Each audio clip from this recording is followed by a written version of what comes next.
Hello, hello, hello. You there? Oh, hold on. I think I got it. Yeah, I hear you now. All right. What's up, my dude? Mic check. Yep, I hear you. Oh, You hear me? shit. Wait. Why is this? Hold on. Let me see. Oh.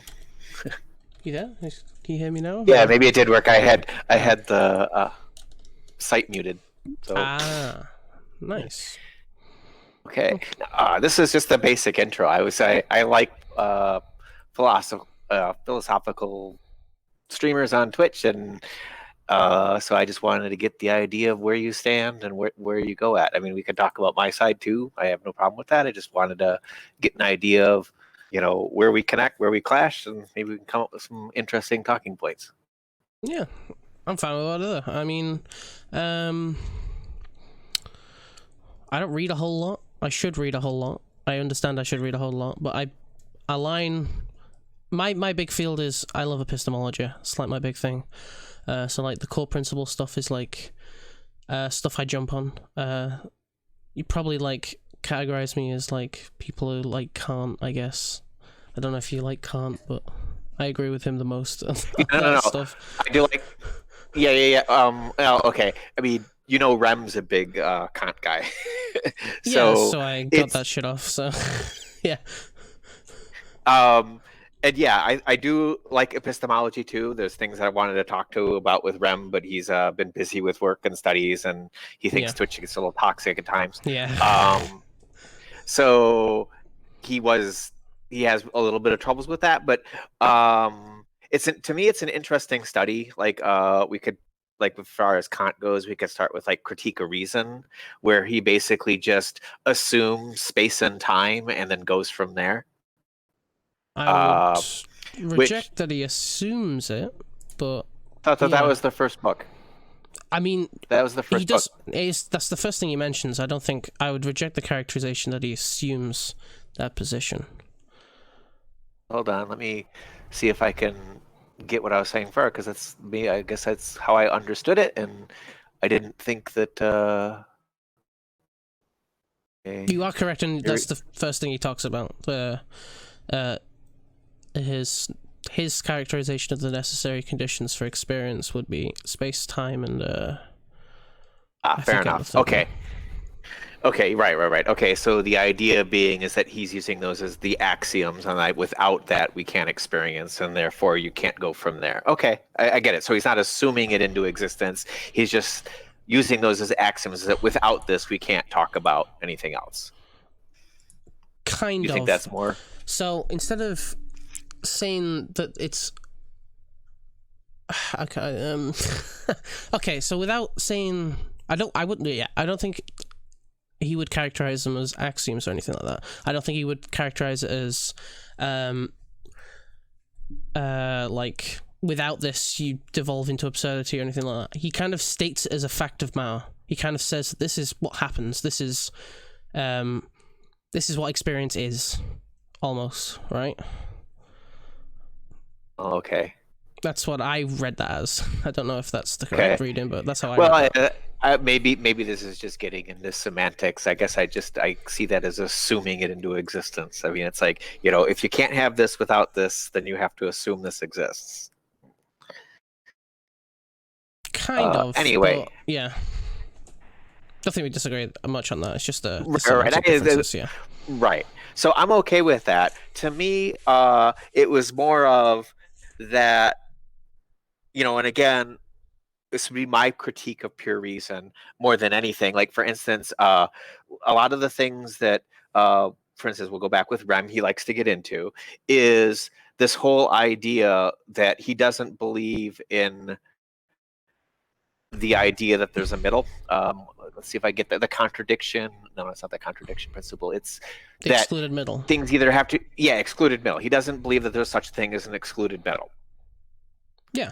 And I would argue that, because this is if you watch the things that he had with How Relevant and with How Relevant when he was talking with Destiny, these were his biggest critiques, is that Relevant was arguing for the middle, and Rem was like, no way, Jose, that's not possible. You can't talk about it because, and my attitude is you don't know what you don't know.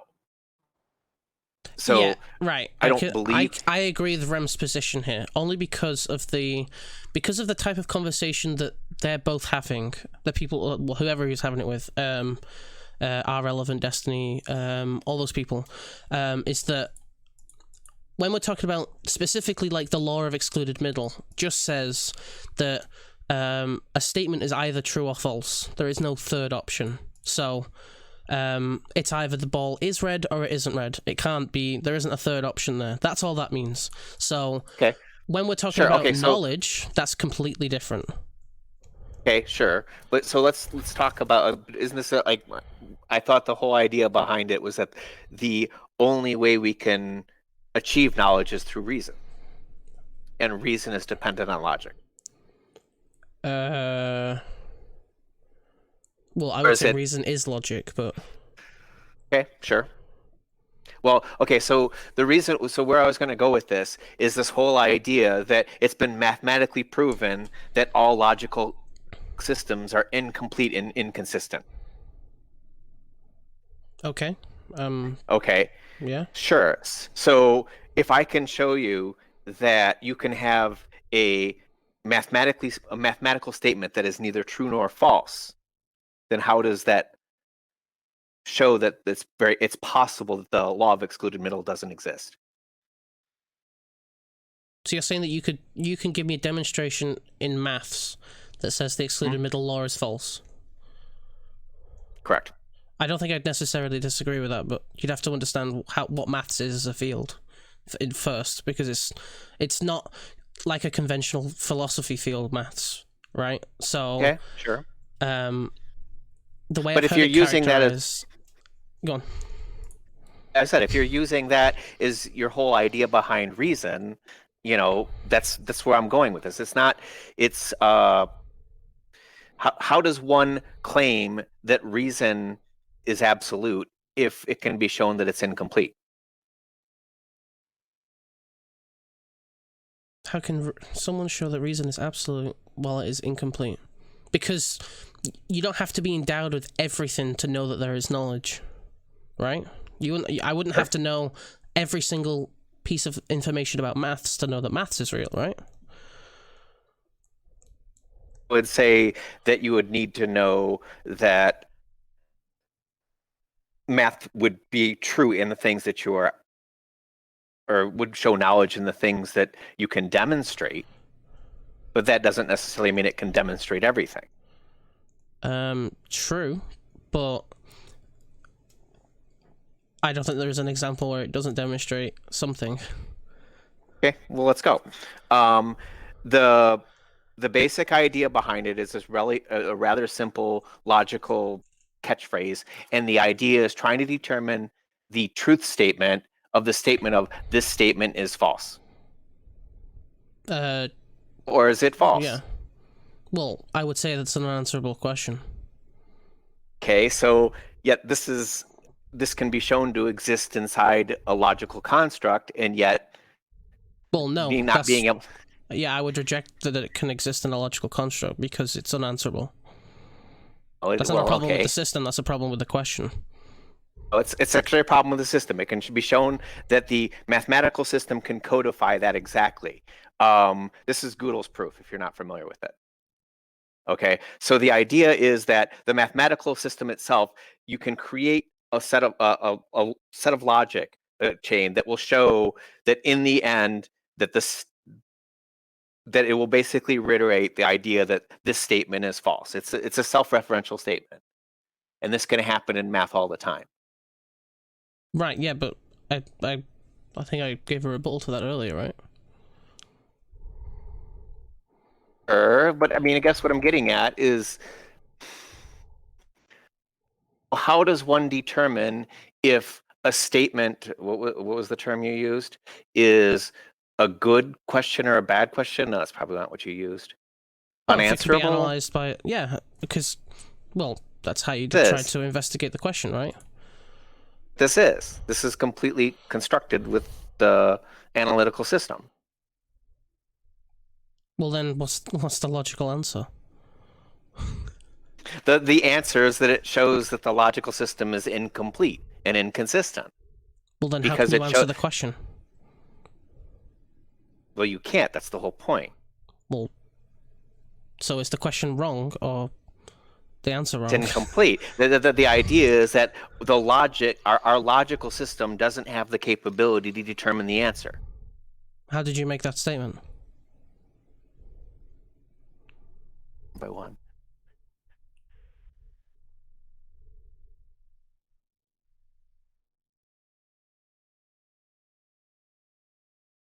Hello?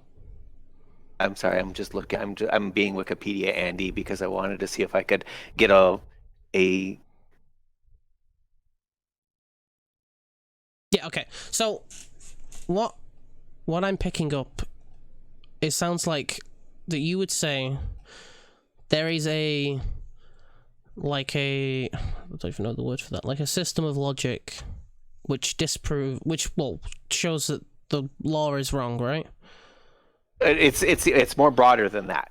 It's the idea behind the theorem is that let's see if I'm going to state it effectively.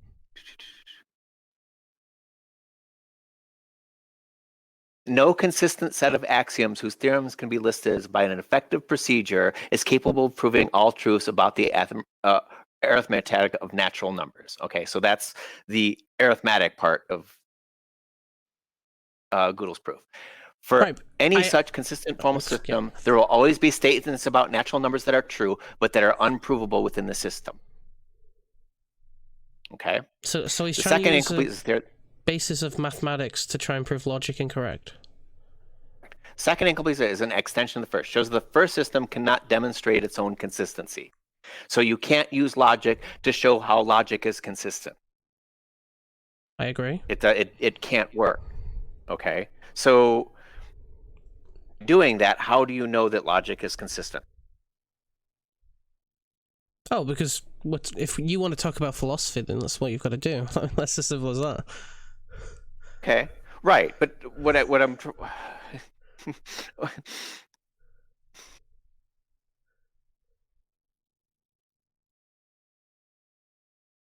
I guess maybe we got to back up a little bit because the question becomes, it's kind of fun because it's like there's what I like to toy with a lot is the whole idea behind there is no absolute truth, the relativism type aspect of things.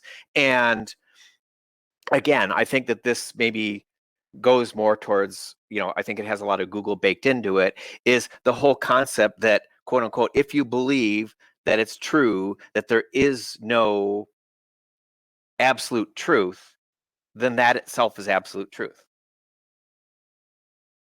Well, it would require that basis, yeah. That's what Rem's argument is, right? Sure. So, I mean, I guess so we're backing up. So can we say that there's absolute proof or not? Well, I would never make a statement if there is, but I would say without it, you devolve into absurdity. I think so too. I mean, honestly, I do believe in absolute truth, and I would take more of the Kant aspect of this whole idea that the universe exists, therefore we have some truth. In fact, that's kind of where a lot of my philosophical comes down to. I'm a very I forget the term of the name of the term. I know Rem hates this because he loves the terming. Is I believe that truth is found in nature. No, Rem doesn't believe that statement. Oh, I know that he doesn't believe it. I just don't. I know that. I don't remember the name of what that's called. Oh, that's just rejecting metaphysics. That's all that is. How does it rejecting metaphysics? Isn't it just? Well, isn't it a? Rem would make the statement that Well, okay. Rem doesn't believe. Go Kant. Yeah. Either way. I think it's the same thing with Kant. I actually looked this up yesterday because I was watching an old conversation with him and someone else. I don't remember who it was, but the way I remember him characterizing it in that video was that there's no possible way to make statements about metaphysics. That's what he would believe, and I think that's Kant's position. I think I agree with that position. Yeah, but I think you can still have a basis of philosopher without metaphysics. That's what Kant would argue anyway. Okay.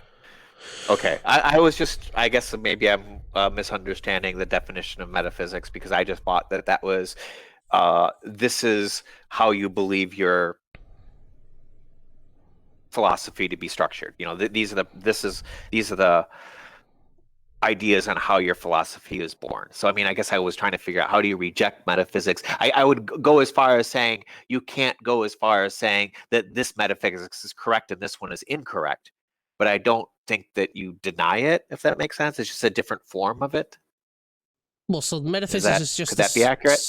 So if you was to say that, well, if I don't know, well, I don't believe it, but I don't know if you do either. But if I was to say logic is out in nature, like, or you can find it in the material world, that would be a statement that would say logic is grounded in some metaphysic. So it can be found outside of... I'm sorry, you're right. So I'm sorry. Yes, I did confuse terms. I was thinking not metaphysics, but something else. What was it? Like, I can... We don't have to... We have to do the labels if you don't want to. We can just do the description. Yeah. So I'm fine with that. It's the meta-ethics, not metaphysics. I got my metas all goofy. Meta-ethics being... Study of ethics. Oh, the study of ethics. Well... not like the human stuff, not like me, I'm studying ethics. The idea of looking at different ethical systems and trying to determine which one's correct.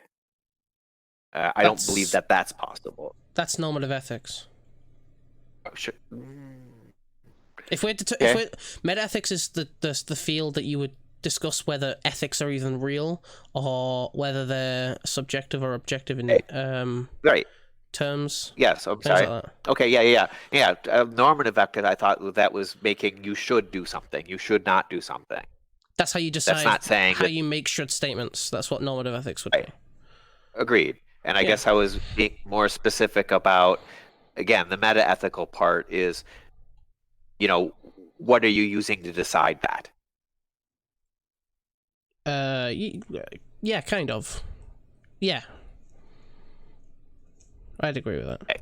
Right, fair enough. So as I said, you said metaphysics, I thought you said meta-ethics, and so that's why I went off. It's all right. It's okay.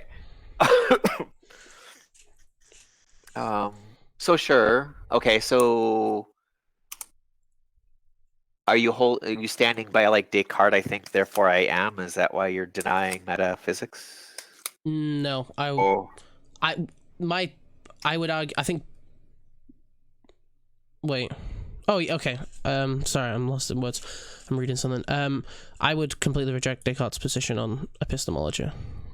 Sure, fair enough. I do too. Okay. I mean, the reason why I'm getting that is the whole fact of, you know, yes, it could be all in my head, but if I think, therefore I am, why can't I assume you think, therefore you are? Well, I would just say that... making you up? I mean... I would just say that statement is... it begs the question. That's as simple as that, really. Is that that's... Yeah.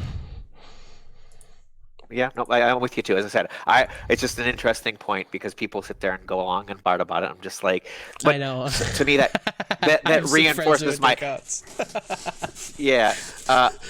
to me, it reinforces the meta-ethical approach, though, or the metaphysical approach that I take, though, too. Is it's just like, you know, is it possible that this is all a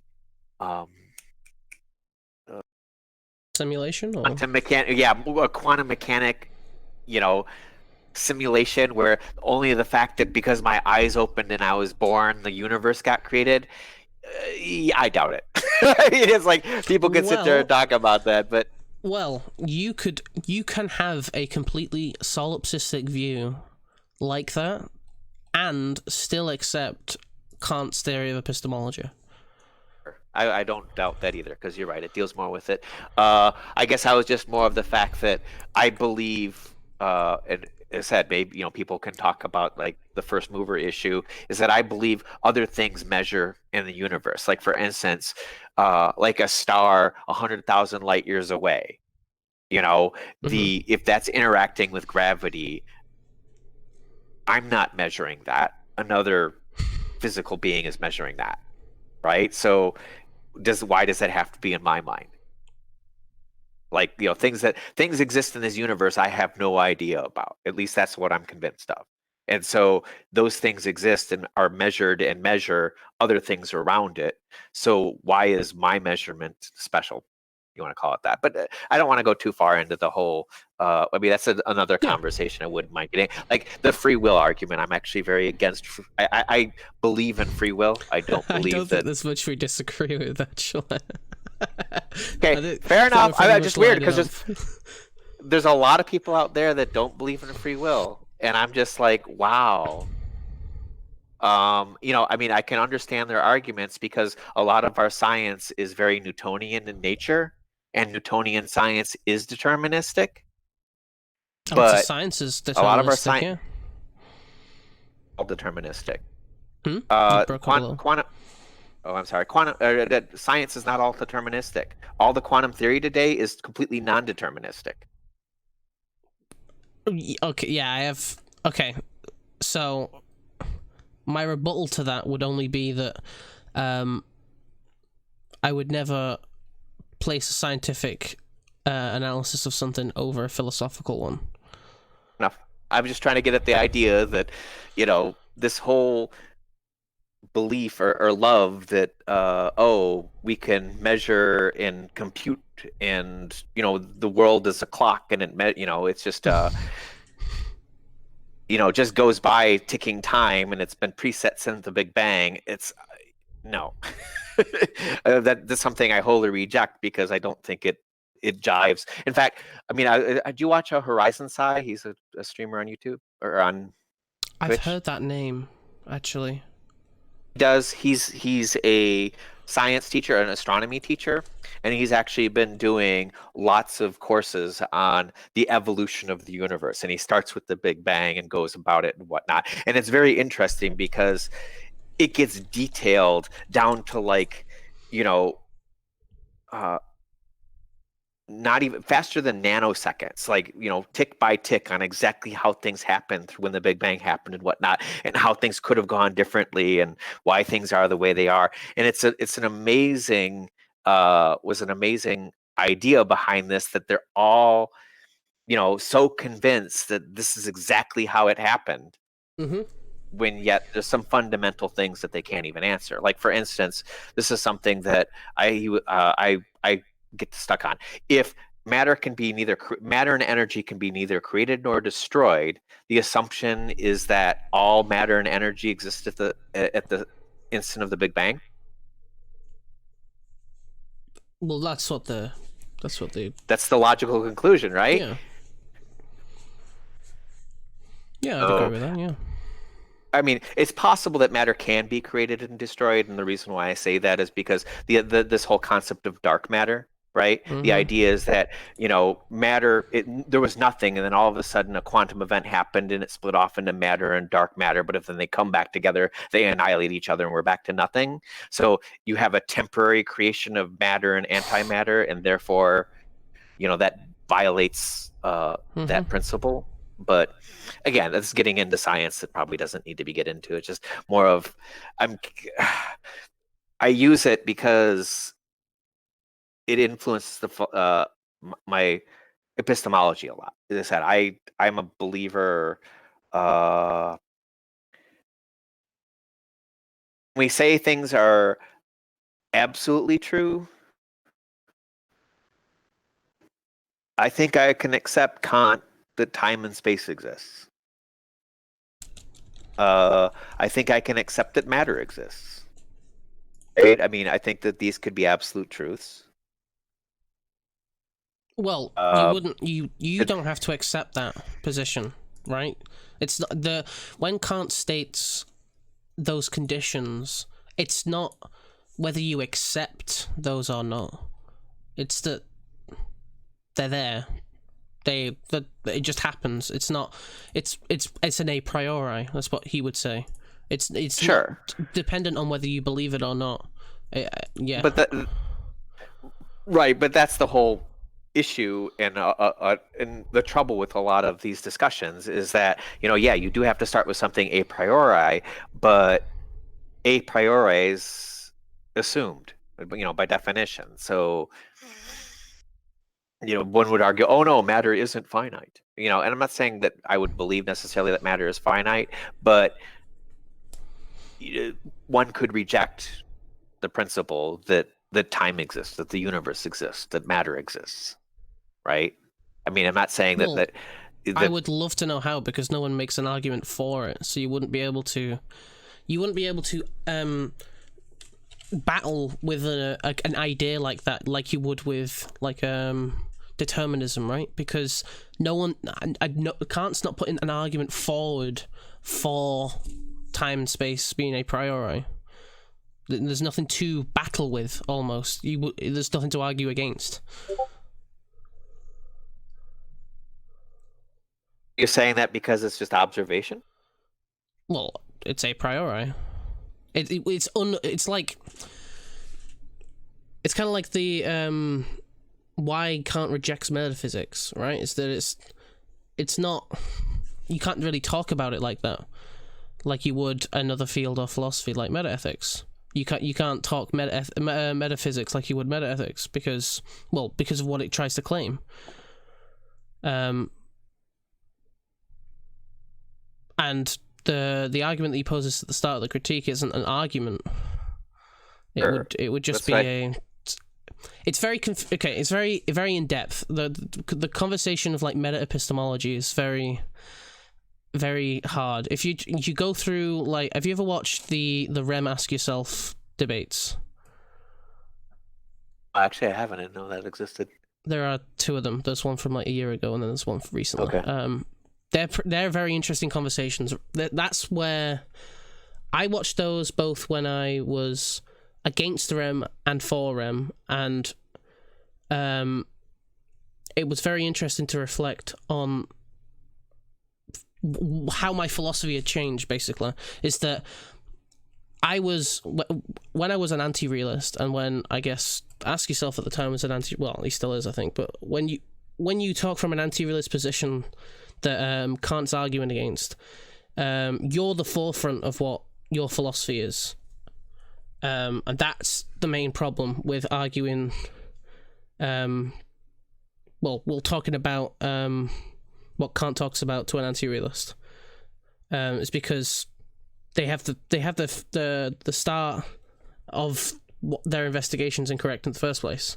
Is that when I would advise, if someone was to talk about what Kant wants to talk about, you don't exist yet. Your beliefs on something are, well, you don't have a belief system. You haven't built epistemology. You haven't done things like that yet. That would be where I would go with that. It's very, very nuanced. Is the okay. And I kind of reject the whole idea that you have to buy into somebody's philosophy in order to have your own. Yeah, I would too. I wouldn't say that's what's happening.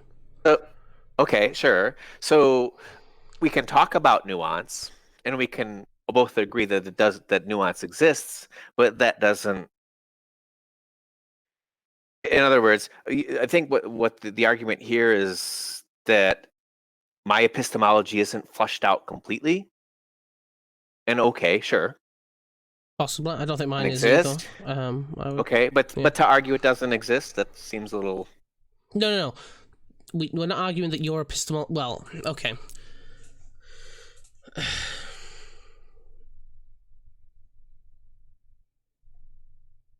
Okay, so you don't have a meta-epistemology. You would have a epistemology. I'd agree with that. But this isn't just epistemology. Well, it's not what we're talking about right now. Well, what Kant talks about anyway. Sure. That would be the big difference. And I think that's why everyone who picks up Kant, like Destiny and whatnot, are like, this is a bunch of bullshit. So...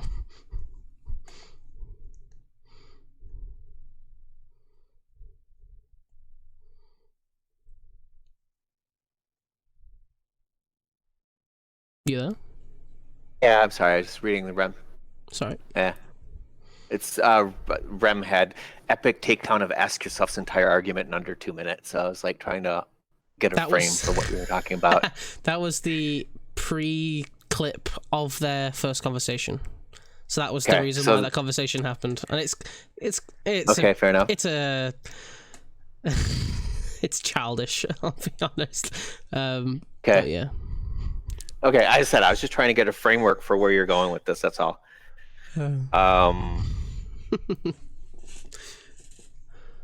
Just find it, I'm going to keep it up there because then hopefully it should lead to the other one. It looks like some of Rem's VODs have been deleted already, so I don't know if he's got it on his YouTube. Yeah, they should be on his YouTube, both of them. Okay. All right. For that later. I guess I was just trying to get a better idea. Oh, it came off my recommended, actually. On my YouTube. No. Nice. I think it's the Great Ask Yourself debate, is what it's called. Okay. Establishing epistemic realism. Which conversations have you heard Rem talk about this? I don't know, it's been random. I don't know if I could like name them. Okay, I tend to go into his stream whenever he's done. Like for instance, he did a I'm trying to think of some of the later ones that I've run into. Said usually if I see him and he's online, I'll go for it, and I'll run into it and go listen to it as much as I can. He had one that I thought was pretty good. It didn't go where I thought it was going, but it was a critique on science.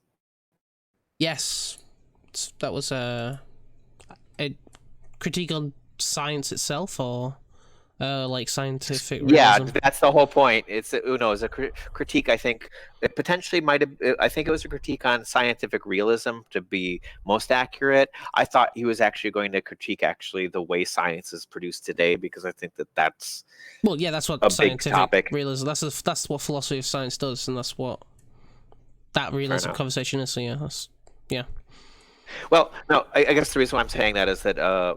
Again, this is not going necessarily what he was talking about, but more of the things that I was thinking about. Is this the way a lot of the science is conducted today? That's like non-repeatable experimentation and a lot of just peer-reviewed studies or a lot of polling of people, of experts and stuff like that.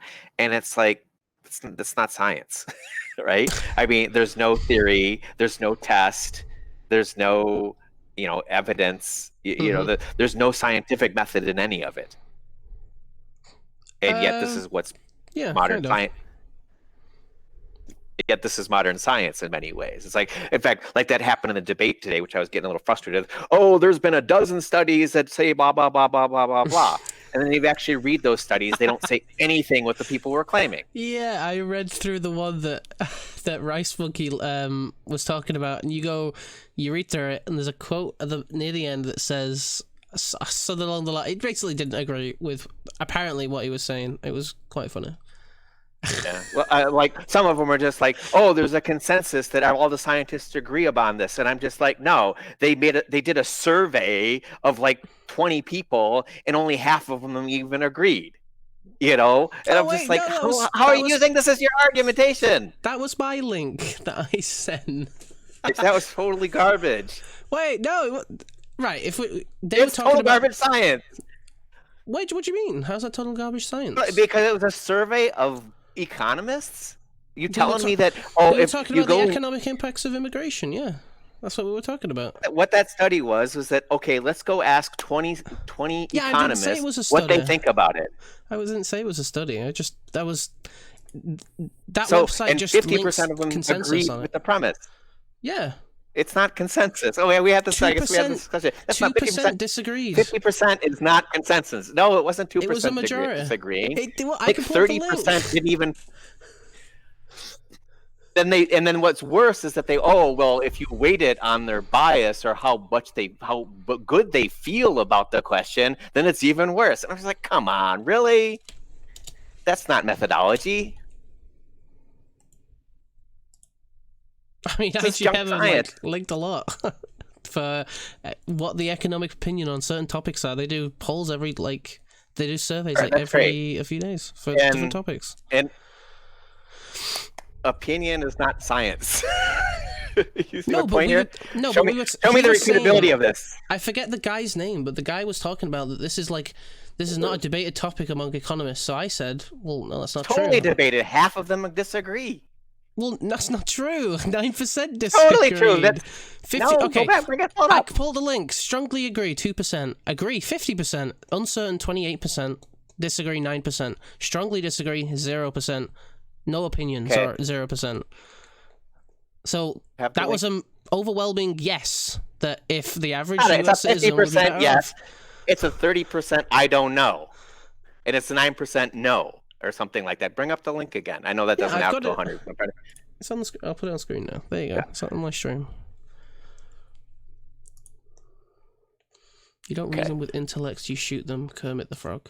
Thank you. Okay, so let's see, 30, 80. So we're at 89% on the first study, right? You total all that up, that's 89%. Can't believe there's a 10% margin of error in only 5 categories. Come on. I'm confused. 50% plus 28% plus 2% plus 9% is 89%.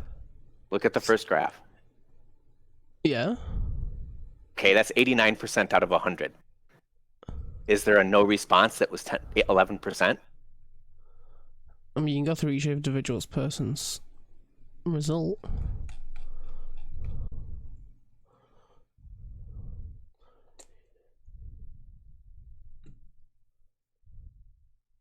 Look at responses weighted by each expert's confidence. What kind of trash question is that? Yeah, they give. I mean, I don't look at that one, but I look at the straight responses. But I mean, I would argue that this is better than nothing, but I understand your critique. It only shows a critique of it. 50% agreement. It only shows a 50% It shows agreement. it shows that most like it. The few Okay, don't. it's 50%. No, that's Right, not okay. the few don't. 28% are unsure. Okay. Right. Okay, but most Okay. people Is that agree agreeing with it. it or disagreeing with it? Wait, but most people No, agree that with well, it. okay. More yes, than okay. 50% The agree with it. plurality of well, according to that, it's only 50. So the plurality, I'll give you 50.1%. Fine. The plurality of people agree with it. Right, there we go then. But, you know, according to what I'm reading on the numbers, it's off by 2% per category. So who knows? Maybe it's only 48%. I know I'm messing with you at this point, but this is the kind of trash science I'm talking about. This is trash. It's an opinion poll. Yeah, it's a survey. It's a survey of just economists' opinions on Exactly. things. So you can't bring that up as evidence that, oh, this is what... When we were talking this is- specifically about economists' opinions on this, that was when it was valid. Not to say that low-skilled immigrants should be bringing over. Didn't use it to bring up that point. I used it specifically when someone brought up economists' opinions on this specific topic. That's the only reason why I linked it. Okay.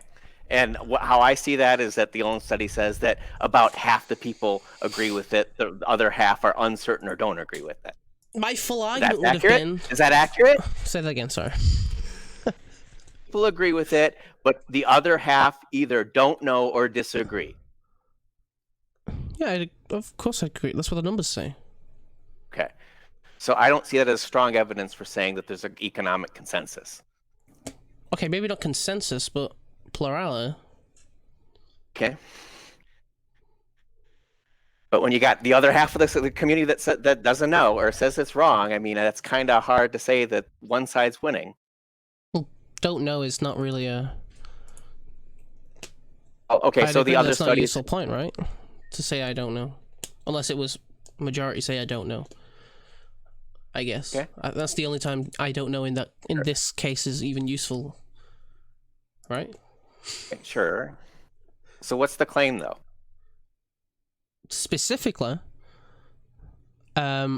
should we bring low-skilled foreign workers? No. The claim that benefit the US people on average. And how do economists agree on that? That was it. I didn't say immigration was good because of this. I didn't say immigration was bad because of this. I didn't make any statements based on immigration as a whole because of that poll. That was it. Okay.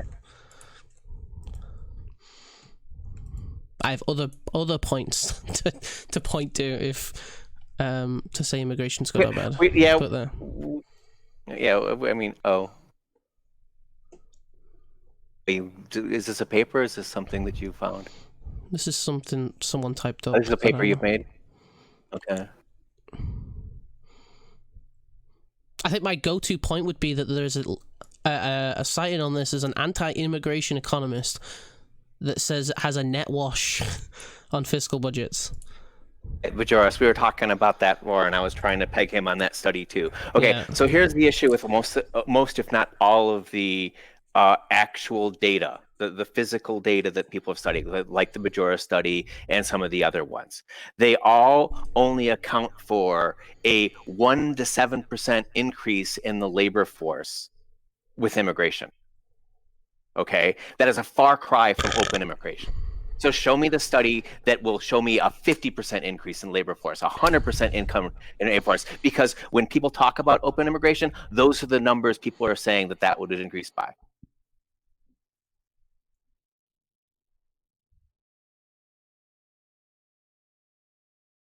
Right, but if you see like a slight increase, that's good though, right? No. this is insignificant data. Like, for instance, somebody linked the a study that was done in England that had a 1% immigration rate and showed low skilled wages declined by 0.6%. People are, and then the claim on the paper was, oh, it doesn't have a significant impact. Okay, you kidding me? A 0.6 drop on a 1% increase isn't significant? That's garbage. They're looking at the 0.6 and saying that's not significant, but they're totally throwing out the fact that it was only a 1% increase. That you had a 60% change based on a 1% increase. Do you agree with immigration or not? No, I think that it needs to that immigration isn't bad fundamentally. My take on it is bring in everybody that's willing, that can bring up the average GDP. You know, you're familiar with GDP per capita, right? Mm-hmm. That will bring in more, will increase GDP more than the current GDP per capita, and keep out the ones that don't.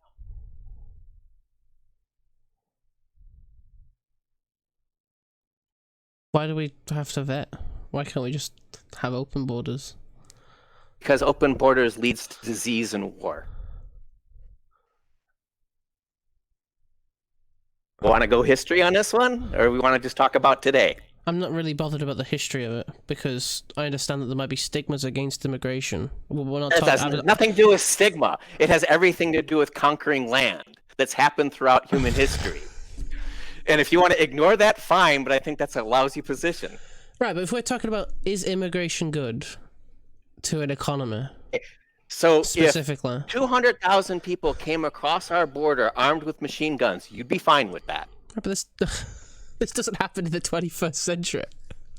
Shit. Bullshit. What do you think? Yeah, bullshit. What do you think that's going on right now in the Middle East? We could look at the conflicts in. I can bring counterexamples as well. Sure, but the idea behind the fact that immigration doesn't cause disease and war. That's just historically non-immigration creates disease and war. What do you mean? I don't think it's directly tied to immigration, that the fact that there is disease and war. I'd love to see a link on that. Like, it can both of those things can happen with and without immigration. Why is everybody closing their borders right now? Because people are getting more racist. Just like my really country. That's the problem? I mean, I literally live in a country. I literally live in a country that voted to go out of the EU because of the main reason was because of black people and immigrants. Yes, I think that's exactly what's happening right now. Okay, so Canada closed this border because they're racist. Because of more racist tendencies. Or because they're racist. Really, you think Canada's racist? I'm not saying, and that's why they closed their borders. Okay, I'm not saying every single person in Canada is racist. Neither am I saying every single person in Britain is racist. I'm just saying Italy? They're leaning more that way. Italy? Do you think politics right now has gone further right or further left? Depends where you're at. What happened like in the last in England, it went right, didn't it? I agree. What about these other countries that you just mentioned? Italy, that's gone right. What about Canada? I mean, it depends on left. You think that's gone more left? I Yeah, have no idea Trudeau. about the immigration policy in Canada or Italy for that matter, but I would be. I What just think do you yeah, think closing borders is a more right or left idea?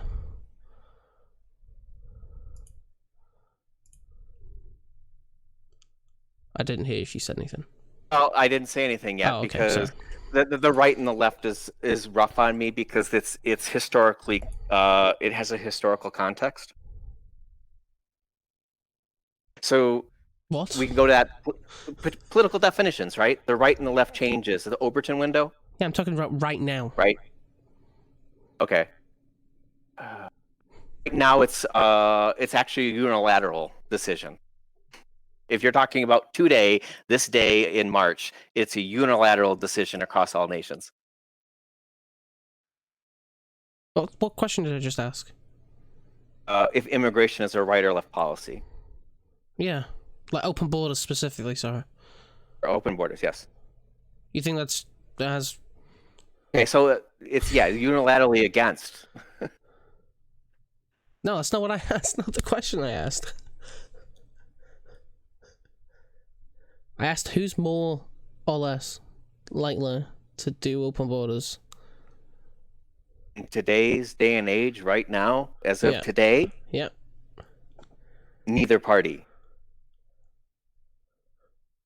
Understand why? Okay.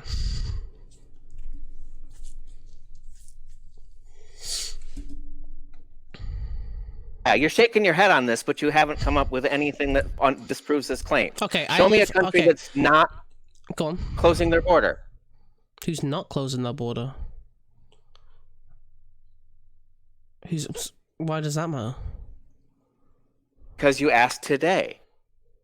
Well, the Who's EU dealing- is open borders with stipulations, It I is? guess. Well, yes, that's why we pulled out. It is. You can travel to Italy right now. If you are in the EU, you can go anywhere else in the EU. Not true. That is... Not today. Not as of today. Well, because of Corona, no, right? But Exactly. And oh my God, what was the premise? That disease causes issues with open borders. no. QED. Okay, that's not because of immigration. Come on. Oh, totally. Come on. How is that because of Come on. immigration? That has no connection at all. You said open borders, and I said open borders is bad because it causes war and disease, and you said no, that's not true, and I just proved it systematically, and yet you're still denying it. So whatever.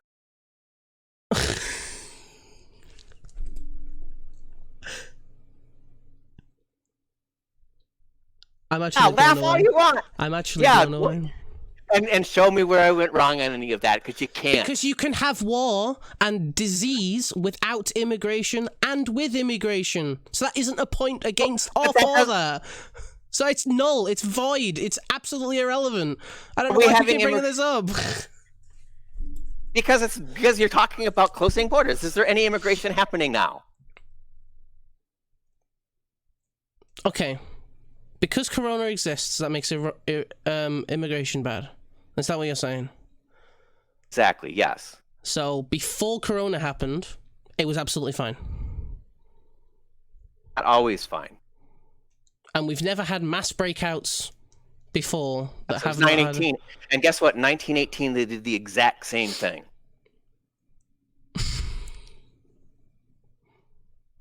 Okay, let's say this. Let's say this is even true. Okay, let's say immigration. Okay, does... ignore history. Fine. It's No. typical leftist. I agree. Okay, I absolutely agree. It causes mass disease because of open borders.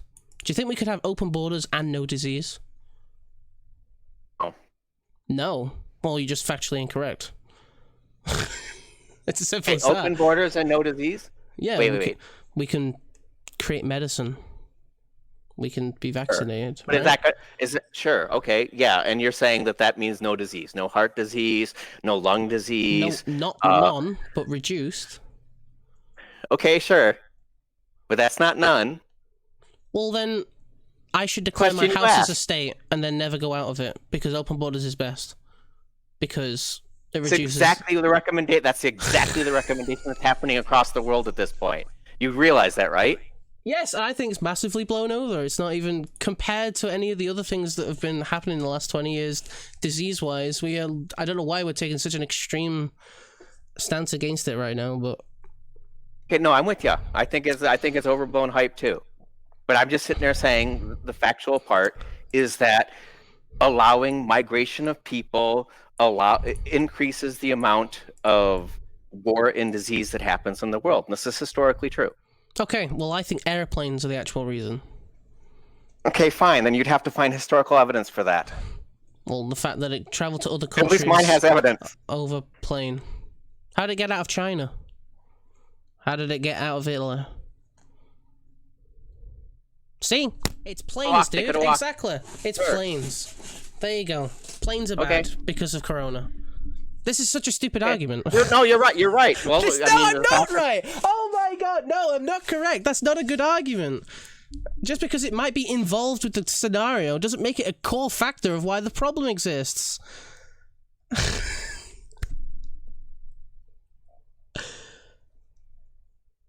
This is bad science. This is no. This is bad Well, okay, science sure. now. Okay, yeah, sure. So if everyone had closed borders and the corona outbreak happened and there was no planes, would the disease have spread? I have no idea. I don't live in that society. Okay. Well, you don't know whether that is true or not true. No, but Okay. So how can you say that it wouldn't happen? because I Or that live it in would right happen. now, and I know the economic impact See, it has with more right open now. borders and I know the moral impact it has right now, and it seems pretty good. I like my economy growing. Immigration grows economies, therefore I like immigration. It's my logical argument. you're fine. And again, you don't get you're dismissing the whole idea of GDP per capita. You understand the measure of wellness in a society? You know that. Okay, how does that compare to like living standards? It's exactly the definition of living standard. Just because you have GDP per capita is the economic measure of a country's standard of living. Would you like the Google results? do you understand inflation? Yes, I do, and it has nothing to do with it. We can talk about real GDP per capita. No, because you can have literally $1 million that's worth £1. That's inflation. That's pricing, but that's not we're talking about real GDP per capita. Just because you have tons of money doesn't mean your quality of life is good. GDP isn't money. GDP is goods and services. Okay, goods. Just because you you have have a more lot of goods and goods and services going out. and Okay, in, so would you want to have doesn't mean you you have a want to quality of have life that's more of good. something or less of something? So do you want to have more of something or less of something? What do you think? I think I have to answer More that of question. something.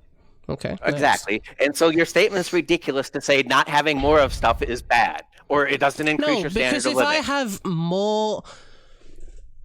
Economics is what it is. That statement isn't even true. Just because I have more It's of totally something. true. No, because if I have more polished turds than I do dollar bills, doesn't mean I can live well. The has polished no turds have some sort of it's a complete functionality non in use to sequitur. society. It's totally not a non sequitur. It is. Just because you have more stuff doesn't mean you have a good life. People who are economically worse off make dumb decisions and they buy stupid things like flat screen TVs. Doesn't mean they're in a good economic situation. Has no correlation towards them having a curved 50-inch TV. Doesn't mean they're in a good economic situation. It means they're stupid. Okay, so Right? so your argument basically is money doesn't buy happiness. That's your argument? Money might buy happiness, but it doesn't mean it's a good living standard. Has nothing to do with that. Okay. GDP per capita is a measure of a country's economic output that accounts for the number of its people. It divides the country's gross domestic product by its total population. This makes a good measurement of a country's standard of living. Would you like to argue with this somehow? Just because it's the claim, just okay. It's the way economics has been measuring standard of living for the past 200 years. Okay. You have one car, right? And I have 50 engines. Who's got a better life as a mechanic?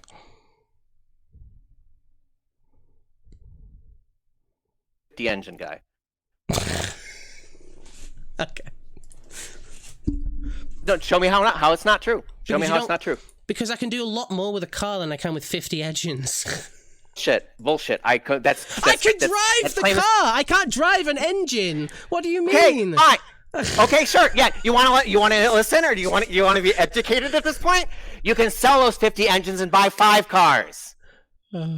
So hey, the 50 engines is better. Engines. Well, then maybe they're not worth the car, but that's not GDP.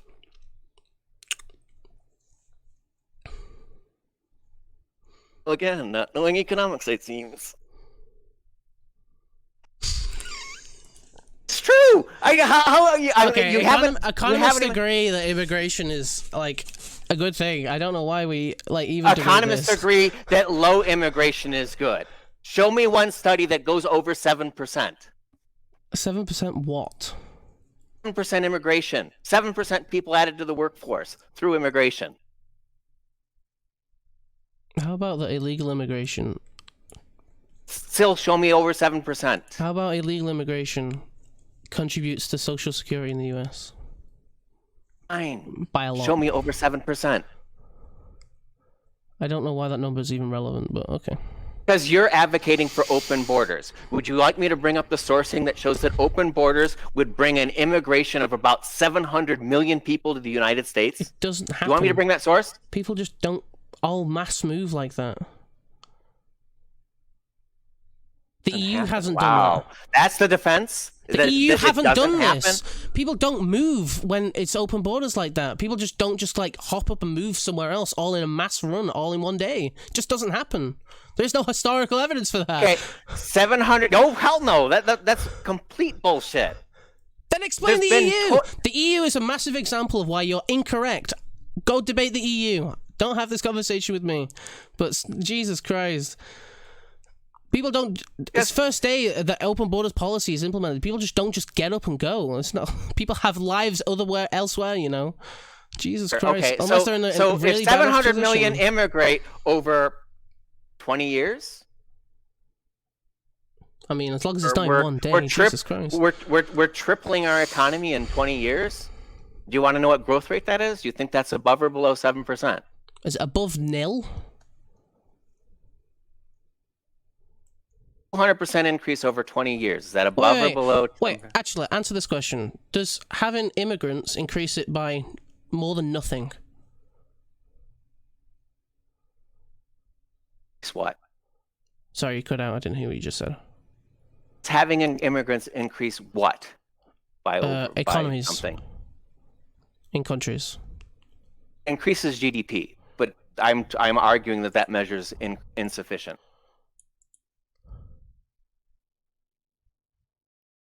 Well, I think you should go argue with economists because I have several times, and none of them can answer this. Okay. If standard of living is measured by GDP per capita, then what we're looking for is to increase GDP per capita.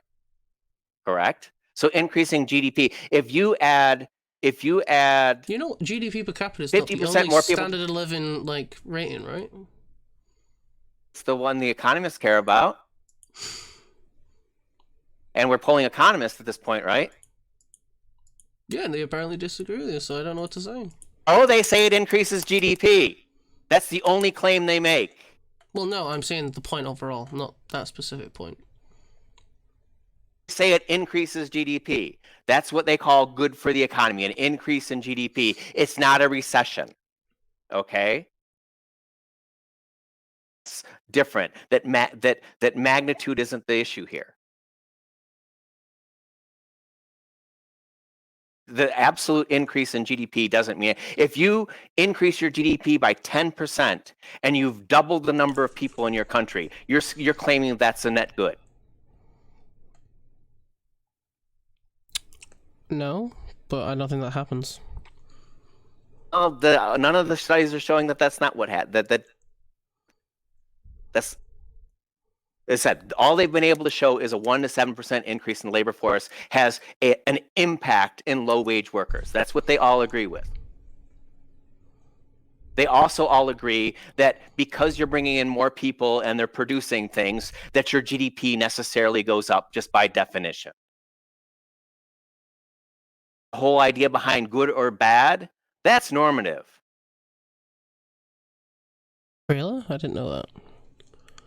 Of course, yeah. But you're saying I knew that. that. So these okay. So we're talking normative economics versus descriptive economics, right? No, that's not what we're doing. We're just talking about economics.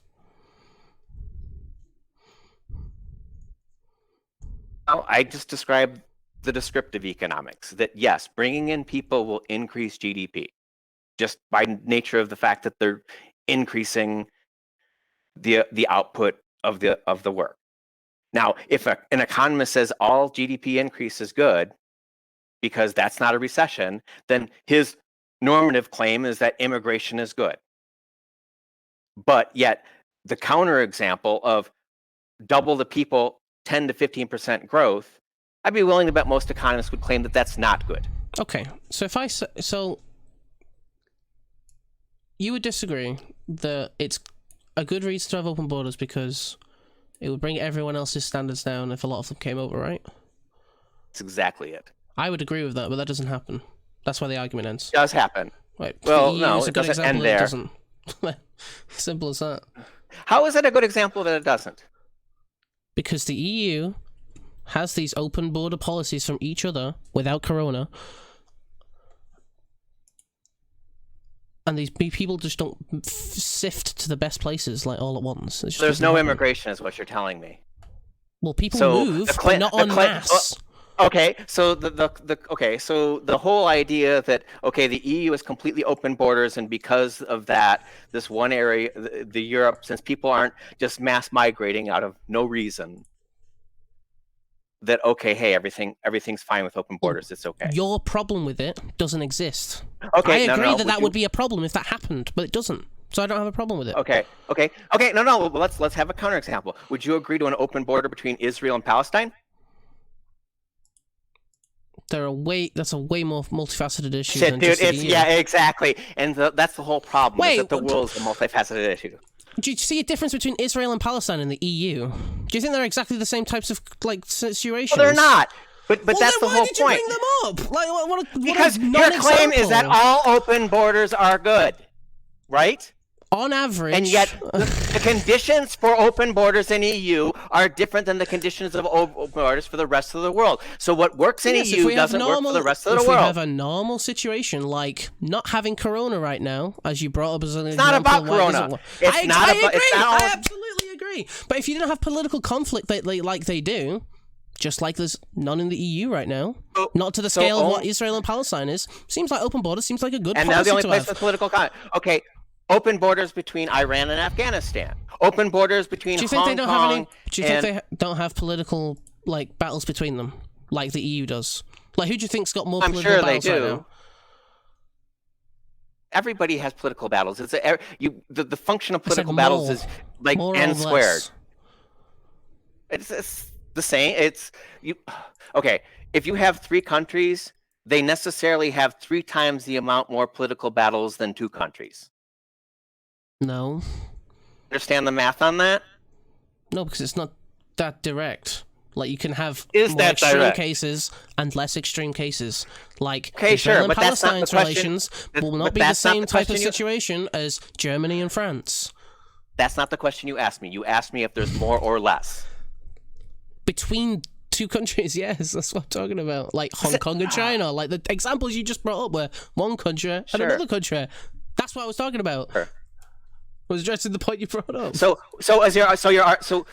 are you asking me whether or not, let's say, Germany and France have more political issues than go back to the original Israel and Palestine? Or China or Hong Kong? Yes, I'll take either of those 2, or South Korea, North Korea. I would guess less. And do you think that has do you think that has a factor on whether open borders will be good between them? Absolutely. Then why did you? Because your argument is for all open borders. But because your argument is for between a normalcy of politics, like those types of countries between France and Germany. Yeah, absolutely. I'm not just going to open borders the whole world instantly right now. Jesus Christ. Why not? But why not? Because I understand the political battles between those countries. That's why I would. Okay, but that's not what you're advocating at the beginning. No. You understand that that's not what you advocated for the beginning. Never, oh my God, let's shift goalposts, don't you? Whoa. You're shifting goalposts. No. I never explored how I would go about doing open borders. I would never open borders absolutely all at once. I would be very incremental between sets of countries that they share borders with and see how they politically battling each other. Just like France and Germany, I would be absolutely fine if they still have close borders between them. That would be fine. Like the Britain and the EU, the rest of Europe. I think that was absolutely fine beforehand, but for some reason they closed it now. But and I guess we could go back, but the idea behind it is that this goes completely against what you originally said, and that open borders no, because are I always never good. talked But about how I would do it. Yes, you have. No, I didn't. But no. Open borders are always good. How does that talk about how it's done? Okay. Do you agree that we should do something about climate change? Yes. Then you should stop driving your car. No, that's not true. Whoa, you're moving the goalpost, dude! Oh my god, man! Why would you be moving the goalpost like that? See how insane that argument is? That's exactly what you just did to me. No, I didn't do that to you. Because you said that open borders are always good. Always as a qualifier. No. Qualified your statement. Okay, is climate change always a thing we should be solving for? Oh. Well, okay. But you didn't ask me that question earlier. Show me why. You never asked me that question earlier. And even if I did ask it the way I did before, I didn't ask how you would do it. So I couldn't assume that you would be all for every single option that you'd be on the table. Because I wouldn't assume that. Unlike what you did, apparently. Pretty clear cut. No, open borders is pretty clear cut. No, because we're talking about the idea of it between countries. It's always good. On average. No, I would never say it's always good. What does that mean? What does that mean? What does on average it's always good? That's like high competing qualifiers. So like big successful countries, like first world countries, probably are okay to have open borders with. Most of the time. If you really want an answer like that. I wouldn't say every single country should have all open borders all at once. Are you okay with this qualifier? Sure. How do we decide when we should open borders and when we should not? That's a separate conversation. But we can have that conversation if you want, yeah. Sure. That's fine, because that's what I'm getting at, because that seems to be your point. See, so the thing that I always have then? You engage in the one with the data, the 7%. This isn't talking about how we would implement it. You understand that this is what we were talking about earlier, right? Because everybody, because everybody was like, "Oh, open immigration is always good. The data proves it." And no, it doesn't. It does not. Because it's not. That's and not I've what shown that to be true. Okay. Okay. See, and that's the whole thing. Whenever I nail somebody on this, everybody always advocates for open borders, and then when I nail them down on it, it's like, no, not really open borders. Closed borders and open borders. Because everyone uses language completely explicitly, right? Like. How would you be specific in your language and calling it open borders? Maybe you should stop assuming that everyone means exactly what they say, completely literally. Open borders is a very distinct term. Open borders is just a policy, dude. It's a policy. No, it's not. It's just a yeah, it is. It's a phrase. It's an immigration policy. It's a phrase. It's an immigration policy. That's all it is. Should we implement open borders as a policy? That's the question. Every time that's what they were talking about. That's what we're talking about now. That's what the Economist panel was on before.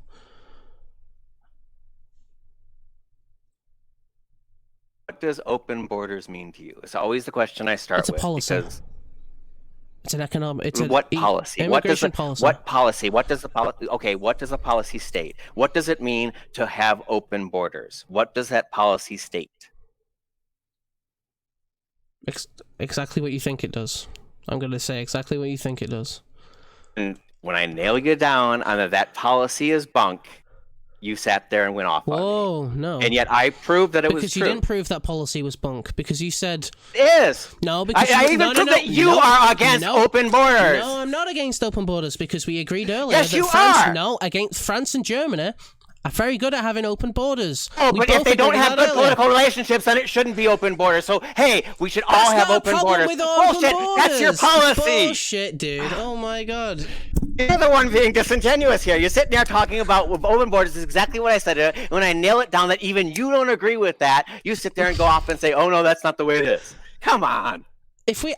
If we're talking about Be open borders in a consistent. vacuum, no, I'm not. It's not about being inconsistent, dude.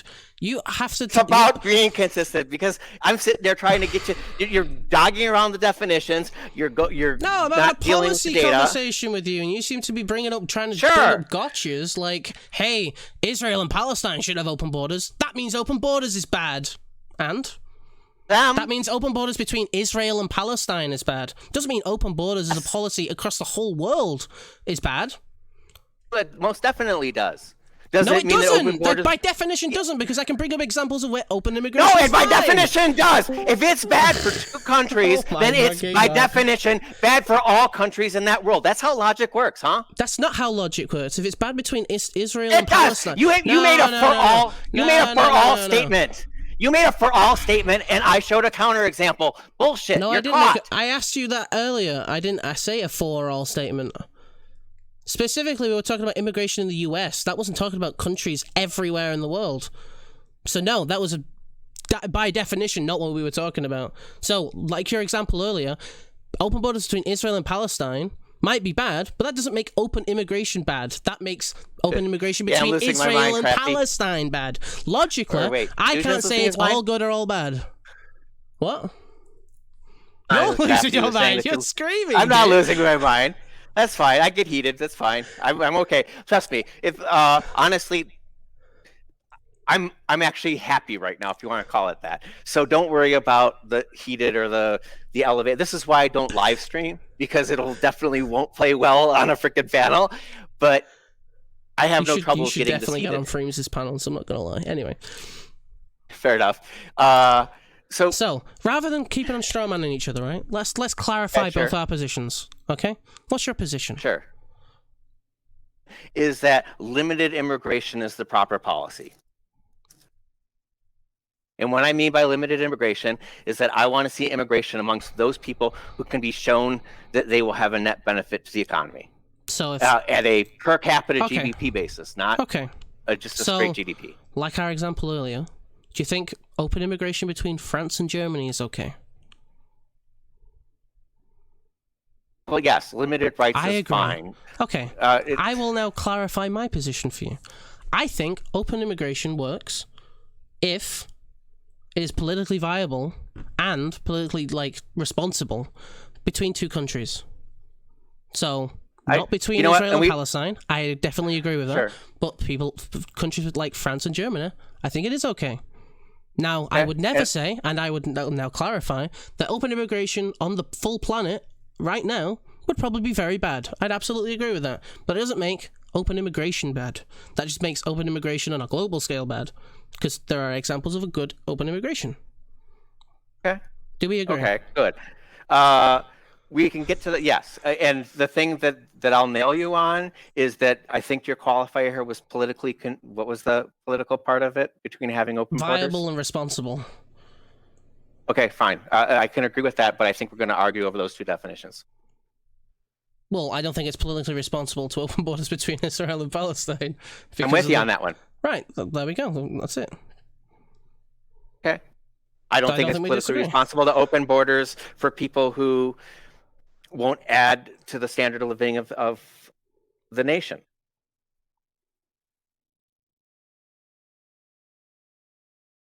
I'd have to think about that, but because I don't know if there could be such a person that doesn't add anything.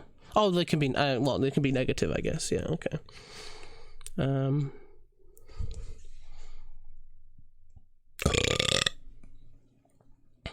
Okay.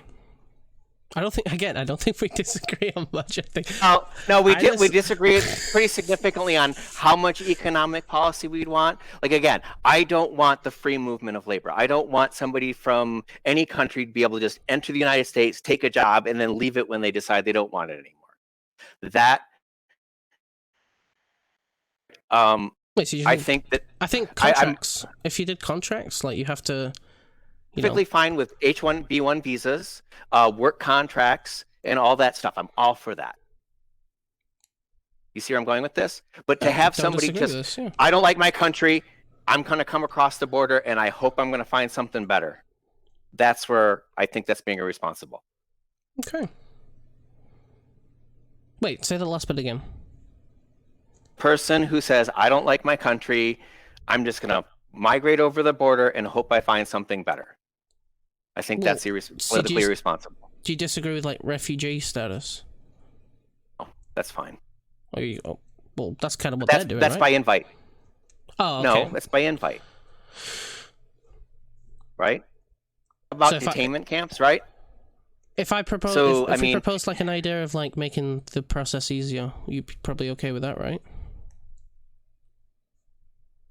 So like to increase the amount of people that get refugee status, but not obviously 100% of people.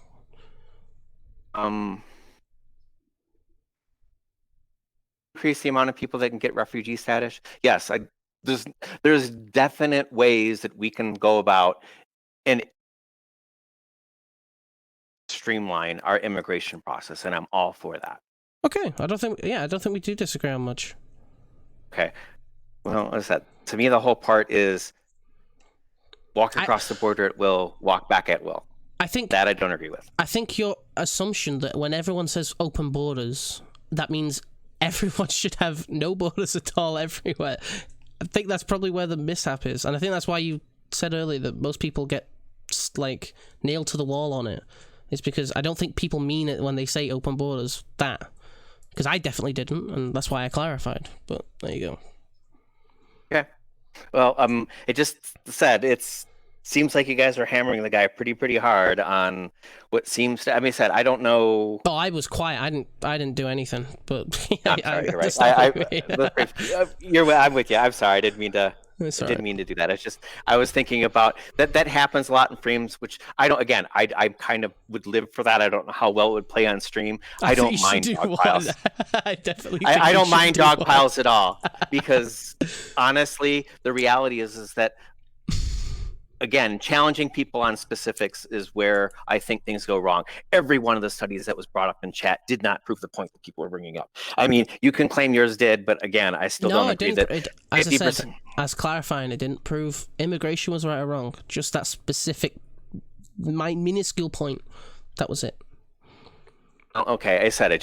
It's a complete leftist talking point. I'm not pointing you in that part to sit there, but the studies say, and all economics agree. That's completely false. I'd love to hear you have a conversation with Mindwaves about it. Sure, he's gonna get trashed because he doesn't know what he's talking about. I've been with this, and I think I subbed to Mindwaves at one point. But yeah, I've been at this with them for a little bit. I've done this before. I didn't necessarily want to get into immigration because I was more concerned about, like I said, I like to hear more about like epistemology. As I said, you can argue whether or not Yeah, do you remember? I have that. No, I know, because that's one of the original thing we came in here for, right? I thought we're kind of done with the immigration. We're done with the. Are we done with the immigration? You want to continue? I mean, I'm fine, but I was gonna anything, dude. I don't. Whatever you want to do. Yeah. So, but that was really. I said I didn't want to necessarily go down the immigration path because it wasn't necessarily the things that we were going with. Because to me, I said I do like. I said I'm actually very surprised that you believe in free will because that's wow. No, I don't. Yeah, that's what I thought you said you were a determinist. No, not at all. Oh, wait, what? Yes, okay, we had it already. Quantum physics, non-deterministic. Physics runs reality and it's non-deterministic. How do you have a deterministic universe? Because I'm a scientific anti-realist. Okay, fair enough. That's fine. Debate solved. You deny science. That's good. Well, even if I didn't deny science, right, is that science sits on the principles of philosophy. That's what realism is, right? Okay, it's that bridge. So show me the philosophical argument that would disprove quantum theory. Oh, the fact that it doesn't cohere to philosophy. It's as simple as that. Okay, so this is maybe where I'm a little bit out of my element. Explain that. So, if I was to make an argument like, my moral system is what I'm biologically prescribed to do, right? So, like, some sort of like biological instinct is what makes me make moral decisions. Would you have any objections to that argument? I'm sorry. Slower. It's taking me a little bit. This is where it's difficult with me with Rem 2. It's like he's more studied. I did study. Don't get me wrong, but it's been a while. and the terminology with me is really rough. Plus, my brain doesn't hold that information as much. If I made a So, moral yeah. system on biological reasons to do things, would you say that's an okay moral system or not?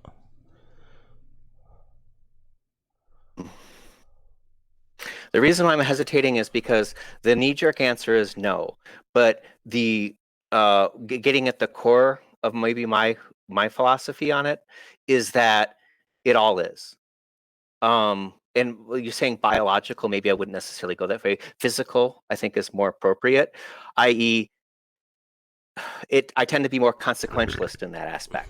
It's like, let's go maybe like old moralistic principles, and we can discuss that and why they existed. Like the whole idea of don't have sex before marriage type thing. How that was a big moral thing, big Christian thing and whatnot. Not necessarily that's necessarily true today, but in the time, it was the idea that the cost of raising a child outweighed the gain somebody would get. We also didn't have birth control, right? Can you agree that birth control definitely exploded the sexual revolution? True, but I don't think that makes that point better or worse. It does, because if you can show that there's no born child in the mix, then all of a sudden all the physicality behind having sex has changed. Well, and therefore the whole idea of no sex before marriage, before birth control, makes sense in a physical way. But after birth control, it doesn't make as much sense. Well, why would you restrict freedom to do things like that? Well, Because no. I'm not using that argument. I know. Come on. What's it?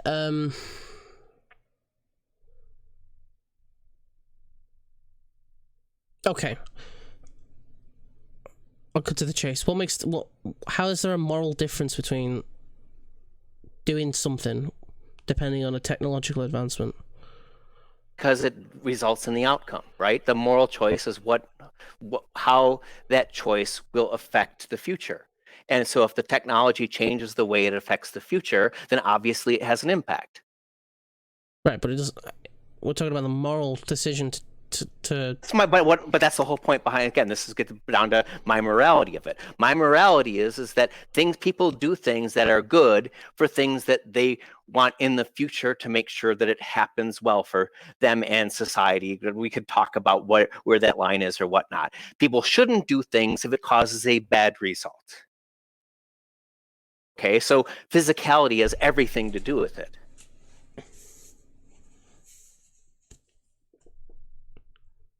So, before sexual, what's it called?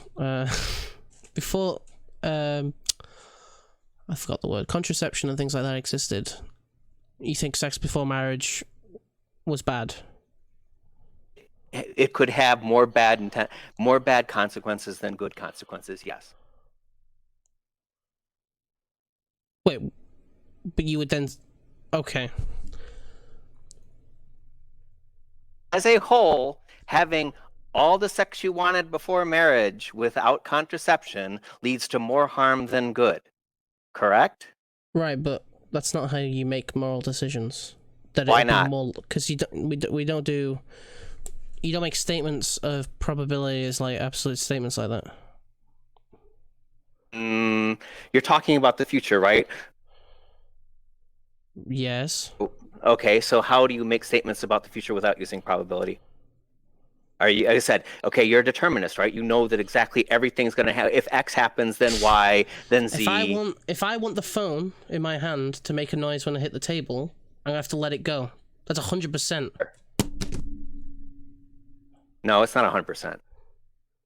What happens if your table's padded? Well, it isn't padded. Okay, well, that's what I'm sitting there saying. You're talking about, but there's still conditionals. Well, the situation right now, that was always going to happen.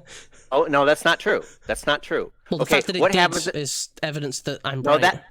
it's evidence that it has a higher percentage chance of happening or not. But let's say an earthquake hit your room the second you dropped it. Is it going to hit the table or Right, not? but then we're not talking about the same scenario. What's the anymore. percentage of the earth? Well, no, you are. No, we're Your not. scenario was if I dropped the phone from this height and it hit the table, would it make a noise? And I'm showing you that that doesn't happen in all cases. Okay, but I live in England, right? We don't Okay, have earthquakes. and you don't? So, no, we don't, because we don't live on a didn't know. tectonic border. Okay. A bulldozer hitting your building? I don't know. I have a big We can garden. get some. You hear it coming. That's what you're telling me. Cool. All right. Fair enough. Right, but that but was you're kind of one right, of those is that stipulations. That's not what you're- was happening but you're telling right me- now. That's the difference. Okay, sure. But what you're arguing is that you can perfectly predict that in all cases. No, I would never make probabilistic claims. That's the difference. Okay. So how do you make a moral statement about something without knowing? Because this gets all to another side conversation about informed consent that doesn't exist, but that's another story. How do you make moral decisions based on not knowing the probability of the future? With nuance. So specifically, Nuance. I would never make the absolute claim that abortion is right or wrong, because there are pros and cons. So that broad statement, I would say I'm neutral on. But if you were to go very specifically, like, is abortion okay if the woman has been raped? Well, Gosh, me and she Crafty didn't have agree on something. she didn't have she didn't have a choice at all. So I think she should be able to have that she should be able to have the options she didn't have before. So, but that doesn't make abortion right or wrong. It just makes that case of abortion right or wrong. Okay. So if everything is everything 100% situational? No, absolutely not. And make that claim. Okay, so name something that isn't situational. The statement that you just said. Okay, fair enough. Nope, you're right. It's the same trap I talked about a long time ago. So we're good. We're good. No, I love it because I see, and I will you that my ideas aren't fleshed out, which is why I like having these conversations, because I do have to have a hard time drawing the line between this is what reality is and this is how my moral works from morals stem from that reality versus, I do believe in objective truth. Okay. And so therefore, if you have objective truth, you should be able to have objective axioms and be able to create a moral structure out of that. But something like you said, in the case where you have this lady that wants the abortion, well, that's a situation where it's morally good. Can we show one that it isn't morally good? Can we show one that isn't morally good? Yeah, but that this goes back to like our conversation, as much as annoying as it was before, but like why I would never say every case of open immigration is good or bad, because there are good ones and there are bad ones. Just depends on the situation. That's why we go to nuance. So there you go. Okay. But absolutism isn't nuanced, correct? Absolutism is lazy. That's what I would say. Okay, but how can you have absolutes and still have nuance? I guess this is where I'm exploring at this point. Well, you could almost say that the absolute statement could be like I could say, okay, as long as we are talking about the same object, you can say that an object is a color, right? And that be an absolute statement because of the scenario that is being talked about.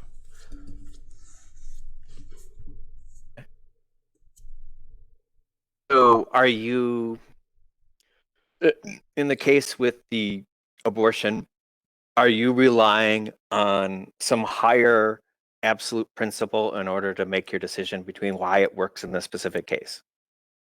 No, I think I'm just the same as you. I'd be consequentialist. Okay, fair enough.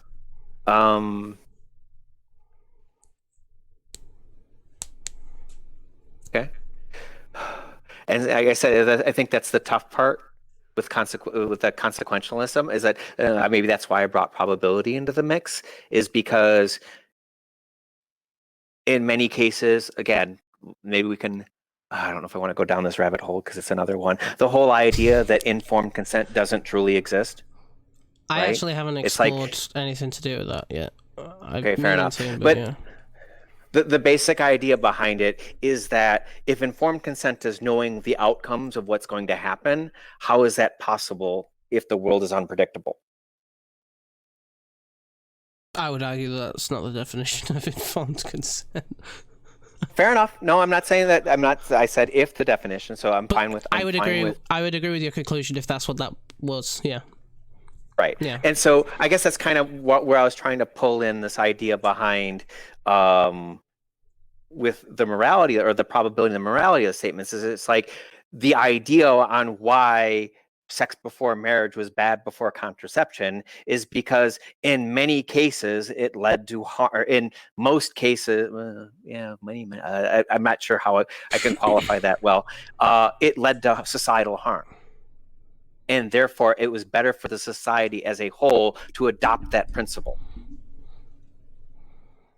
But that you can't sit there and say just because you had sex before marriage, it would produce an unwanted child, and therefore harm society, right? So this takes probability into account. I mean, how can you make a moral statement about that without knowing at least the idea of the percentage chances of that happening? Well, I would say you almost so a scenario like that, I would say you almost subscribe to every possibility going into that action. Crafty's on it. Yeah, you can't. Well, and I'm with you. I said that to me, that's the whole idea where, like with informed consent and whatnot, people do what they can in their best interest with the knowledge they have at the time. And that's good enough. Oh my God. I've just had Right? like a whole like thought. Okay. So if we, would you agree with what I just said? Like you'd agree with almost you'd agree with every outcome if you were going to do an action. You'd have to, I guess. You lied. I didn't hear what you said. You would have to agree with it? You'd have I'm to. sorry. Well, not agree, but you'd have to accept that doing that action could mean that you have a slew of other things might happen. Correct. Well, a good example that works in today's society is like, do you go grocery shopping right now knowing that the coronavirus can be spread through surfaces? Mm-hmm. Yeah, I agree. Right? So, you're taking a risk. I forgot what Going grocery shopping during the coronavirus, is it morally good or morally bad, or does it not have a moral statement? I think it's both, because I don't think there's a. Because you'd have to. I would say you'd have to go very because there are pros and cons of both sides. Specific scenarios like if you had to go grocery shopping and touch something that might have corona on it, then obviously that would be a bad thing to do. But if you touch something that didn't have it on, but if you don't go, well, this is the argument I think that came up earlier in the conversation, is this whole idea that, oh, let's all quarantine ourselves for 18 months until it all passes over. That's not possible. Why? Because guess what? With nobody doing anything, all the supplies run out, and we all die from starvation. Sure. You can't quarantine. People have to do some sort of work. Some people have to take a risk, because the risk of annihilation of the population or going us into chaos, i.e., civil disorder, far outweighs the fact that 2% of the population are going to die from a virus.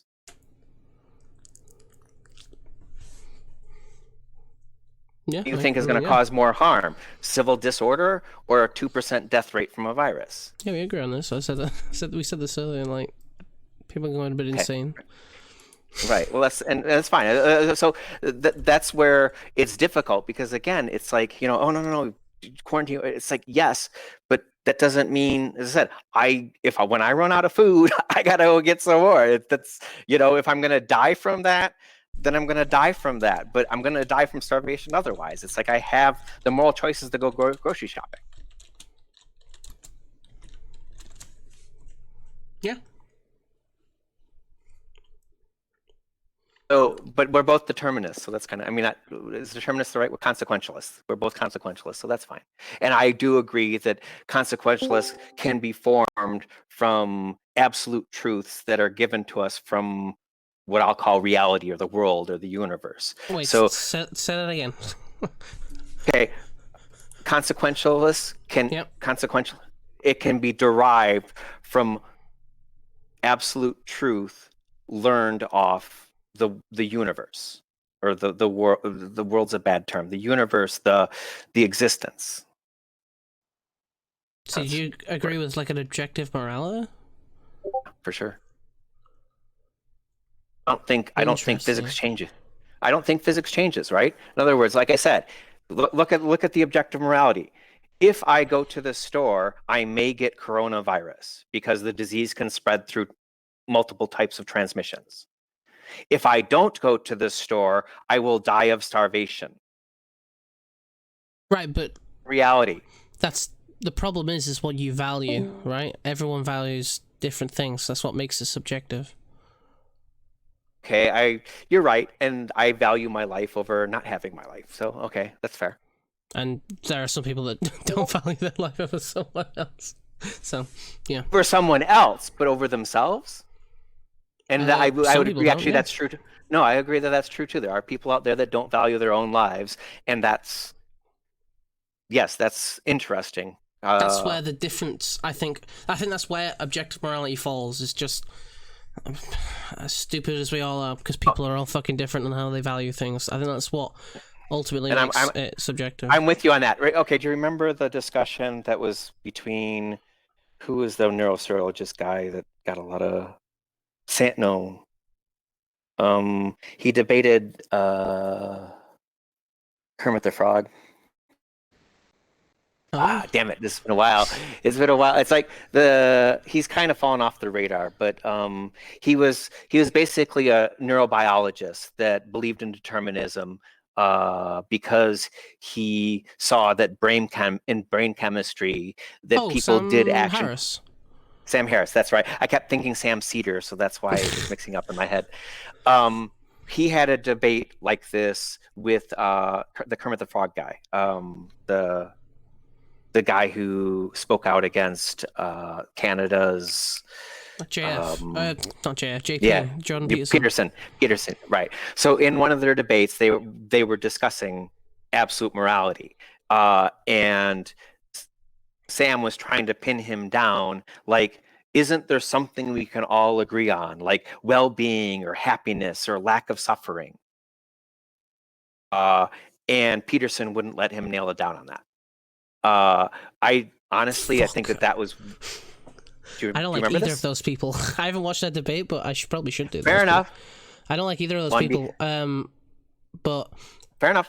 From my recollection of what Sam Harris believes, he begs the is-ought gap. Yes. That's And that was the whole critique, yeah.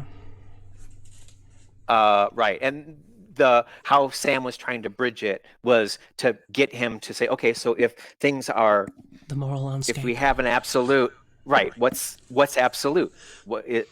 His thought was human suffering, right? We want to do anything to increase suffering. Now, I don't believe that's a good measure, right? Because we can do a lot of things. Because, well, first of all, the problem is suffering is impossible to measure. True, I agree. And how do you weigh one person suffering against another? True. And does 10 people suffering count more or less than 3 people's? That kind of stuff. So it's a horrible measure, right? But at least he was trying. Okay, what is the thing? And you're right. You challenged me on that, and mine was, I like my life. I want to live. So I'm going to do the things that will help me live longer in this world. So that's where a lot of my morality stems from. Now, does that mean I'm willing to kill another being to make that happen? I'm going to sit there and say yes, but again, it's conditional, right? I didn't say murder. I said kill. In other words, if somebody broke into my home and wanted to steal all my food or knife me, I would shoot them. I would say all morals Self-defense are is very considered a conditional. moral action. So Right. So that's the whole thing. So this whole idea that life is absolute, well, okay, you got me on that one, right? It's like my life might be absolute, but it doesn't necessarily mean that I'm going to go ahead. But on the flip side, that doesn't mean that I'm going to go off and, oh, gee, if I can kill these 300 people, I can get this nice big house. Yeah, okay, I'm not comfortable with that either. So, you know, it's, to me, life and experiences more, not necessarily, how shall I say, I will go back to this because you'll love this because it's going to ding me on economics, the quality of life. okay. Sure enough. It's my, because I'm actually with a lot of people on this, is that I want a good quality of life for most people. I don't think it's possible, right? Okay, so in our day and age, in our world, is it possible to make sure that an infinite number of people have a certain standard of living? I don't believe that's physically possible. We can talk about what that standard of living is and how many people we're talking about, but infinite at a, you know, no, not physically possible. They wouldn't fit on the planet, for one. Right? Well, yeah, I disagree with the concept of infinity. I've had a long conversations with some friends about infinity. I don't know why, but we did. But yeah, so I don't like philosophy of maths. Okay, right. It's actually kind of fun. It's like, okay, there was a nice little video that I saw on YouTube about the idea that if everybody lived eternally, right? Like that was the biblical thing, that everybody had life eternal until Eve plucked the apple and gave it to Adam, da da da da da. Mm-hmm. The argument there was that if everyone who has ever lived was still alive today, we'd be stepping on each other. Mm-hmm. Because literally there'd be not enough room on the planet. Now, I don't know how true that is because our cities get rather dense, but you know, I think it is a good question to ask right now, is what is the population density of our world? It's like 17%, you know, we may say, you think it's only 7.5 billion is 17%? We don't cover that much. No, because okay, but that's not the problem. The problem is that, okay, we're also talking standard of living. So our 17% covering the planet is causing global warming. So maybe that's too much. Yeah, but we could, like, again, we could have 20% and not have climate change because we're trying to do the things differently now. Obviously, that begs the question of that we can or can't. But yeah, right. No. I'm with you on that. And that would be like when we would talk about the climate change issues. Yes, I'm all for nuclear. I love tidal power. I don't know why people aren't pushing this harder. Solar is decent. My mother she's like 100% solar at this point. She lives in Arizona, so it makes it easier for her. Mm-hmm. Wind is interesting. I don't think is as good as they want. And the dead birds problem, I think, is an issue, but how much of an issue, I don't know. But yeah, I mean, tidal power is just insane to me. You bury these things under the ocean and it powers coastal cities. Why is that not a no-brainer?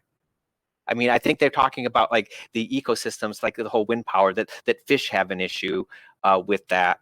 But I believe that they're finding ways, like there's like a way, it's like a float that just bobs up and down, and that generates power.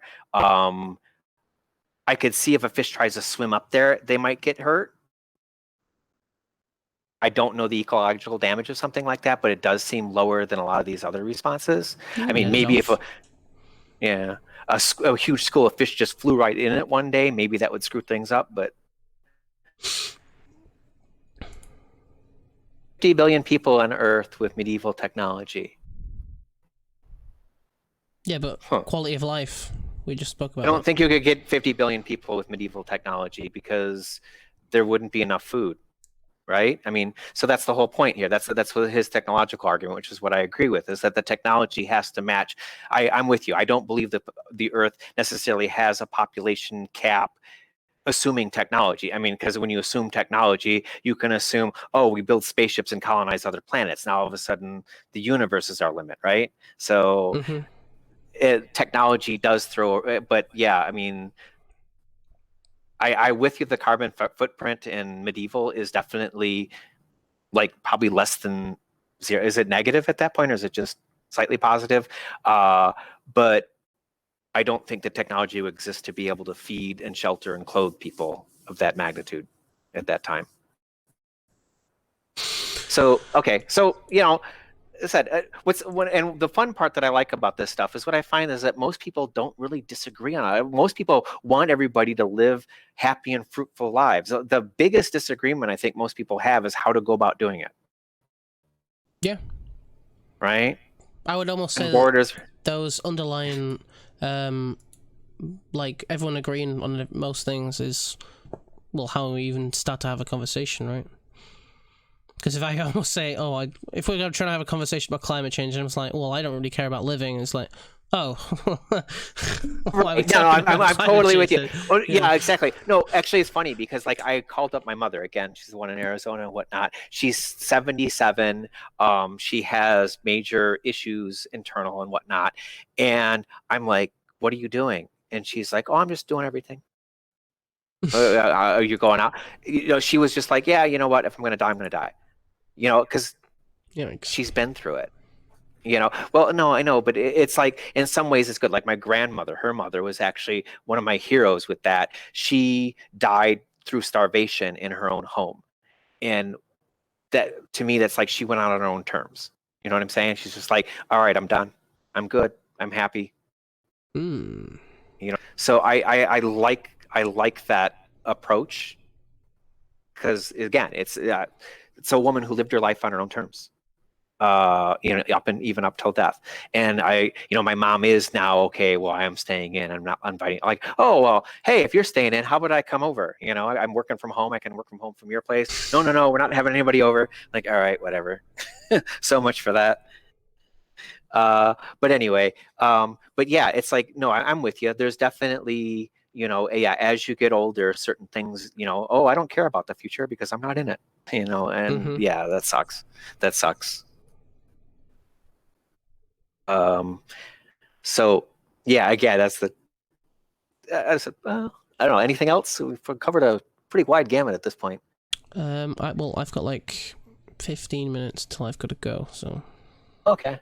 Yeah, so I mean, I guess anything else. Okay, let's see what Crafty's got in here. Let's see, did we miss anything, Crafty?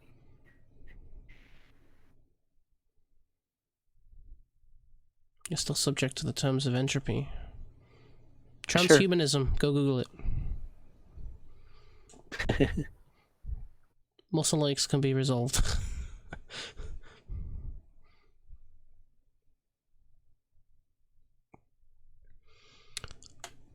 That's interesting. Only so much arable land granted. We never get even close to utilizing it all. Well, we still don't today. I suppose that's true. There's a big argument today that like a lot of the arable land in the United States is going unused. What about Russia? I mean, you guys, what, everything north of London? I have no idea anymore. No. Is it okay? I said it's a good point. I like actually talking about. So, how are things as far as you from a, craziness, the crazy scale? Are people still in good spirits and whatever? Like when I was grocery shopping, nobody was like, I wasn't getting the whole, oh my God, that's the last loaf of bread, I'm going to kill you. No, none of that. I was like, good, pleasant conversations. Everybody was keeping their distance. Everybody seemed okay. Seemed like not many people. So I was just. There is people, but it's not as much as I've heard, it seems. Wait. What? Oh, hello? Oh, shit. Hello. By the way, I'm live. Hello, son. Oh, you're live. Oh, hello. That's where this lovely person is. Well versed in the transhumanism, can't really go beyond a certain point. Your body is breaking down at a constant rate. Well, that's what transhumanism tries to solve, right? Tries to solve the human condition, and that would be a symptom of the human condition. Obviously, It's very utopia, but it's almost self-perpetuating. And it's something we always push for, right? I mean, the life expectancy is increased throughout history. So, you know, the bicentennial man, I love that. I think that was a great take on transhumanism, because they looked at it from the opposite point of view. It was a robot trying to become human, and then when he finally did, he's like, now I want to die. You know, this guy.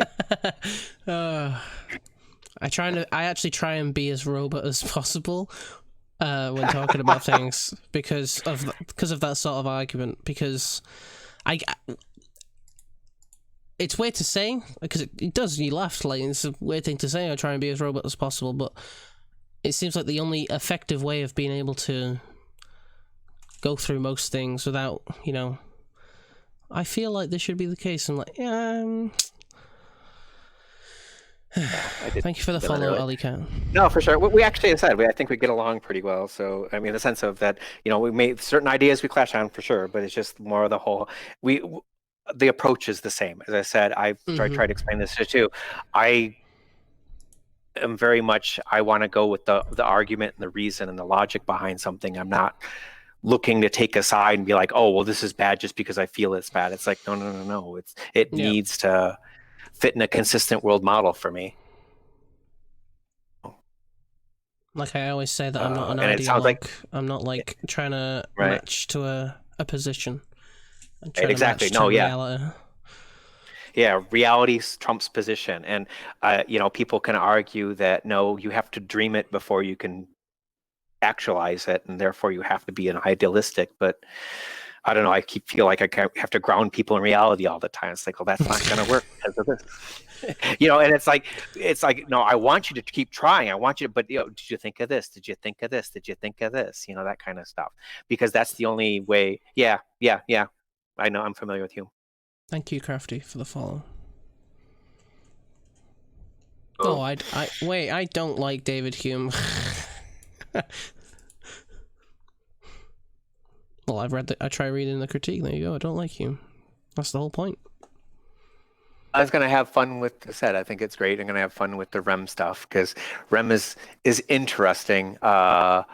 It's just that I said I wanted to pin him down more on the whole idea that the construct of logic itself is fallible, and therefore we can't always reason our way into truth.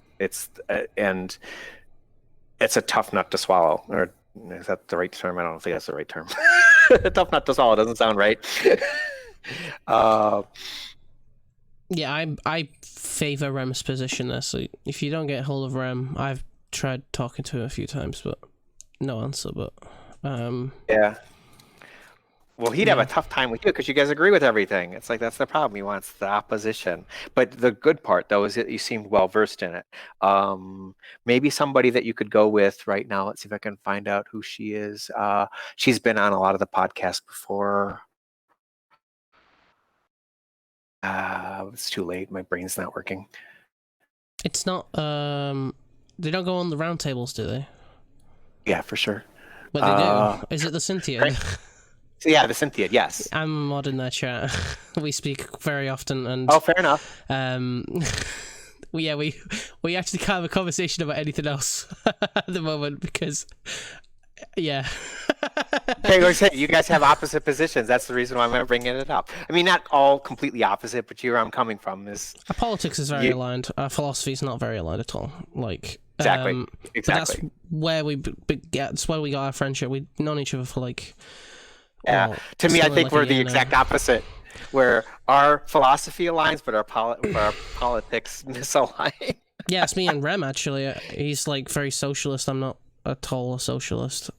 I'm pretty okay with capitalism, but I'm not full free market capitalism or anything like that. But I'm with you, too. I think capitalism has to have its restriction. I think marketism is probably a better word than capitalism. I like free markets. I don't necessarily like the accumulation of capital. Does that make sense? Yeah, I'm fine for the redistribution. Okay. And so, yeah, I was getting into this debate about like the whole, like the coronavirus. And I'm just like, well, you do realize that 13 countries right now are working on a cure, or 13 companies, if not more. They say that they're close to having a cure.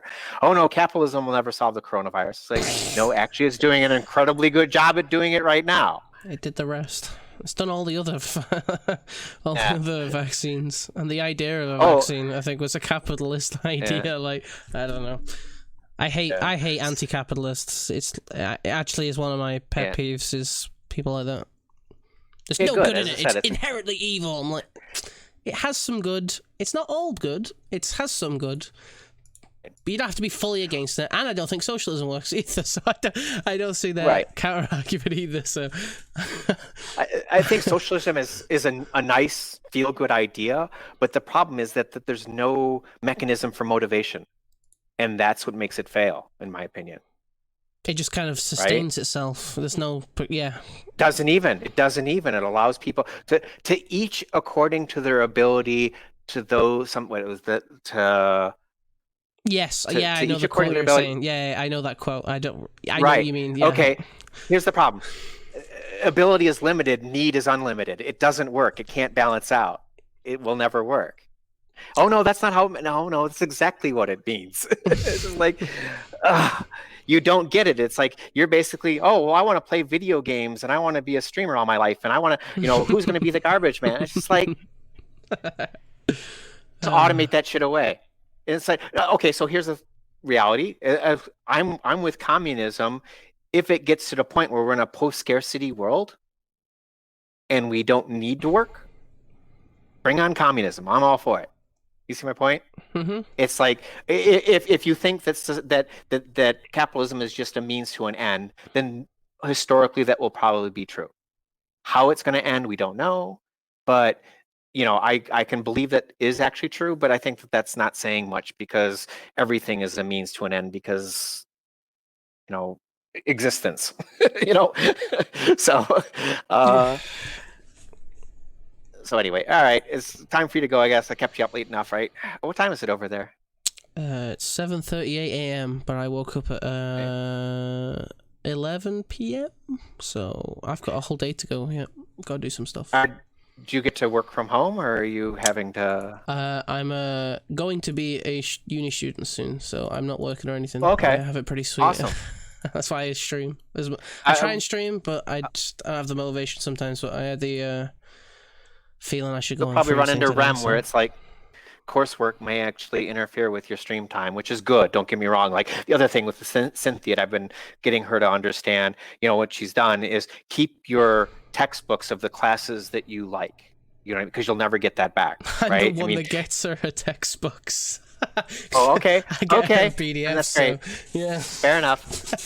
But I was just like keep that shit, because I was telling you, like, I passed college and whatnot, and being able to go back to all that stuff is amazing. And the stuff that I can't go back to is like, oh my fucking god, I can't believe I lost that.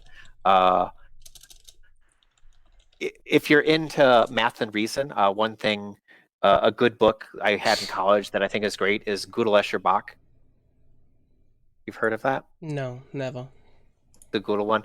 Yeah, it's a foray into mathematics and science and its limitations and its abilities. And it uses, the reason it's called Gödel, Escher, Bach is because he uses all three of those people in history and shows how they compare and contrast to each other. What's and it called? Why they all... Gödel, Escher, Bach. I've see if I can get the name again. Yeah, I don't think I can find it. I have a library full of stuff, like on a Google Drive. Douglas Hofstadter. Douglas. No, don't have that one. I'll go find it.